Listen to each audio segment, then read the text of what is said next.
சிவபெருமானை வழிபடக்கூடிய சிறப்புக்குரிய நாட்கள்ல ஒன்று ஐப்பசி மாத பௌர்ணமி.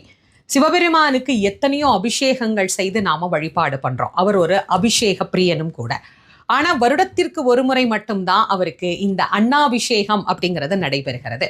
எதற்காக சிவபெருமானுக்கு அன்னாபிஷேகம் செய்யணும்? இந்த உலக உயிர்கள் அனைத்துமே கலி உலகத்துல அன்னத்தை தான் ஆதாரமாக நம்பி வாழ்ந்து கொண்டிருக்கிறது.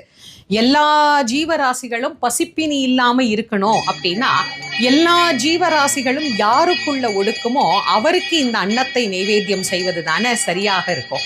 அதனாலதான் நம்முடைய முன்னோர்கள் அனைத்து ஜீவராசிகளுக்கும் நாயகனாக விளங்கக்கூடிய பரபிரம்மமாக இருக்கின்ற சிவபெருமானுக்கு அன்னாபிஷேகம் செய்து உயிர்கள் அனைத்தும் அன்னக்குறை இல்லாம இருக்கணும் அப்படின்னு பிரார்த்தனை செய்து கொண்ட நாளே இந்த ஐப்பசி மாத பௌர்ணமி திருநாளாகும். உங்க வீட்டுக்கு பக்கத்துல சிவன் கோயில் இருக்குன்னா முதல் நாளே போய்